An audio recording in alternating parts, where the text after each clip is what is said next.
Good evening, everyone, and welcome to tonight's episode of Ask Leah, the Facebook Live where I ask for your questions and I do my best to answer them, be they about any soft skill, whether that is communication, mindset, resilience, public speaking, networking, any of the above, assertiveness, leadership. You ask, I'll do my best to answer. I've had two questions come in through the week. Both of them are really quite complex questions, so I will do my best to provide some overarching advice tonight. They both relate to workplace environments. Now, as I usually mention when I do these Ask Leah segments, the advice I give is general. It's more suggestions on possible approaches to consider, really depending on the finer details of the situation and your communication style too. There's not a one size fits all when it comes to communication. So let's get into them. Now, both questions tonight, again, relate to leadership. And unfortunately, they're both issues, incidences that relate to leaders not really leading very well and not communicating and having those difficult conversations. Now, as I said last week when I went on my leadership rant, it is so crucial if you are in leadership that just as much as you focus on developing your technical skills and abilities, you must focus on developing the soft skills as well. Soft really is the new hard. If you want to thrive and get the best out of your people, you are communicating well with them. Hi, Tanya. Hi, Robin. Okay, so the first question tonight came from someone who tends to be quite a passive communicator in their workplace, but is very good at their job. Now, the issue that this person is having, unfortunately, is that their boss is making jokes at her expense. And the boss is one of those sort of out there extroverted guys who think some things are funny that really aren't. There's a lot in the news about this sort of stuff at the moment, you know, the bystander syndromes and when to call things out. Now, I had a really great conversation with this woman because standing up and being assertive is not something that she is comfortable with, but she's really feeling vulnerable in this situation. She's not scared, she's not, you know, it's not sexist stuff or sexual harassment or anything like that. It's not down that path at all, but this boss is just making jokes at her expense. The latest one was commenting in front of a new starter that she didn't know shit. And he said it joking, you know, like, haha, boys will be boys. But it made her feel really undermined. Hi, Andy. So we had a chat about what to do in this situation. Would she call it out? Would she not? Would she have a conversation with her boss? Where was she at? So the first thing I asked this woman was, okay, what is the worst that can happen in this situation? What's the absolute worst case scenario? Is it saying something and your boss not liking it and you get the sack? That's pretty bad. But in my conversation with this woman, hi Hannah, hi Cal, my conversation with this woman, we discovered, no, actually, when you look at what's the worst thing that could happen, it's continuing to say nothing. She said that her boss makes these sort of snide jokes and remarks all the time, and it's just undermining her confidence. It's affecting her ability to do her job. It's affecting her health and well-being. She feels like other staff are losing respect for her as well. And if she continues to say nothing, she will probably choose to leave the job anyway, and she'll choose to leave going, oh, I wonder what would have happened if I'd said something. So we determined that the worst thing would be to say nothing. And this was a really important step to get to with this woman because she is a passive communicator. So the thought of addressing this is terrifying to her, and I get that, I really do. But by looking at the reality of what is the worst that could happen, we got to the point of, you know what, the worst is happening now. So as terrifying as having a conversation is, it is actually less horrible than continuing like this. So that gave her an amount of courage. And that was one of the lines we spoke about. It's not about confidence. It's about courage. She really needs to be brave. Hi, Tracy. So again, how would we have this conversation? Now, if you're an assertive person, when someone makes a comment like this, you might say back to them, hey, come on, that's not funny. You might call it out like that, but she's not okay doing that. She doesn't feel she can have a conversation like that, which I get. So my recommendation to her, something to try as we had this conversation, was to have a conversation with her boss, not at a time of conflict or crisis, not when he's just made one of these jokes, to have a chat with him about their relationship and differences in communication in the workplace. And for her, what she needs to do is look at it from her boss's point of view in terms of what's going to connect with him. Because she said to me, if I say, look, I feel hurt when you make these jokes, he's just going to fob me off and say, well, can't you take a joke? And potentially, then get worse. So I said, right, what does your boss care about? What resonates with him? And she said, well, he wants us to be profitable. He wants the business to be profitable. And this is a small to medium business, so there's no HR or anything like that. She said he wants the business to be profitable. He wants us to work well. I know I'm a good worker. I know I deliver good results. So really it's all about what's best for the business. And I said, right, that's the angle we tackle this from. So a conversation with her boss, hi Susan and Rachel, the conversation with her boss I suggested could go around with, wanted to chat to you about our working relationship because it's so important. I love my job here and we get along pretty well. Sometimes you make some jokes and I know your intention is for them to be jokes. However, and this is where she has to get specific and give a specific example. However, when you make jokes about, like me not knowing shit in front of the new starters, I feel like that's undermining their respect for me. And it's actually having an impact on my ability to do my job well and deliver the high performance that I know you want from me, because then when I ask something of them, they're not giving me the respect that I need to be getting as someone who's higher up the food chain. If she presents it like this in a non-confrontational way with him, where she's not making him feel like a fool. Now, you know what? Again, she doesn't have to pander to him. Okay, if she was feeling like she could be assertive, absolutely go for it. But remember, this is a woman who is struggling and she's thinking, how do I go about it? Raise it in this way. Frame it in a way that shows him that actually by making these sort of comments, he is impacting her ability to deliver great performance for him. Now, the thing is, he might still say, can't you take a joke? He might go away though and think about it and ease off, ideally. But even if he doesn't, even if it doesn't go well, she can walk away knowing that she has raised this issue with him in a reasonable, fair, calm way, actually more fair, reasonable and calm than he probably deserves. And if she doesn't get the response she needs to, she can leave this job, if that's her choice, knowing that she did everything she could. She's not going to leave it beating herself up that she never said anything. So I know she's going to get back to me and let me know how it went. I really hope it goes well. And in our conversation, what really resonated with this woman was that line, it's not about confidence, it's about courage. And think about that in your own communications. You don't have to be the extroverted, assertive person, but sometimes we need to stand up and be brave. Okay, second question that came through tonight. Hi, Beck, Ash and Christy. Second question that came through tonight actually came through from someone who is an assertive person. They are, willing to stick up for themselves, and they're having issues in their workplace with someone who is quite aggressive in their communication. A colleague who's quite aggressive, bit of a bully, bit of a bull at a gate, can intimidate other staff.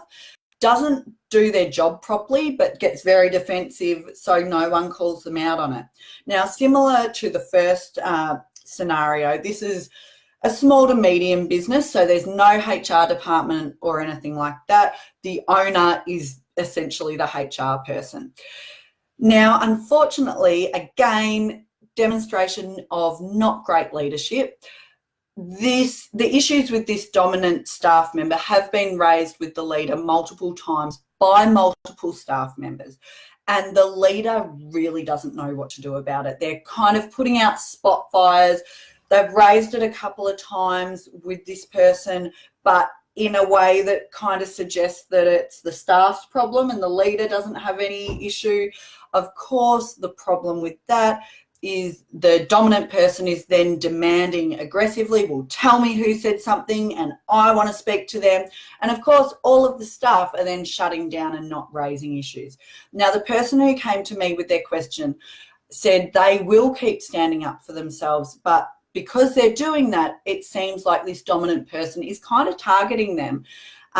Because they almost want to break her. They want her to get in line like the other staff are. And her question was, how do I deal with this? So, couple of things.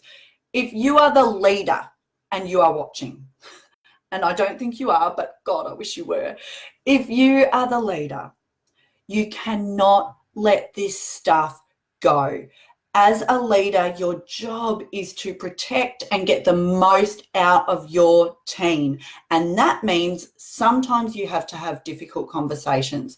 It's not about having a difficult conversation. It's about if you want the best out of your staff, if you want them working at their absolute productive best and earning the most money for your business, you need them functioning well together, not getting into this toxic environment. So the leader, one of the best things that you can do is you do need to address it with this person one-on-one, but a strategy that I run with a lot of my teams that I work with and a lot of the leaders is the importance of getting together as a team and running a bit of a session. It can just be in a team meeting or in an afternoon, big whiteboard in the background, run a session on shared expectations for how you behave and communicate as a team. It's not the leader saying the way to do it, it's everyone getting involved in a discussion. Right, so how do we communicate?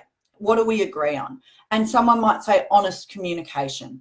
And if they say honest communication, you say, okay, so what does that mean?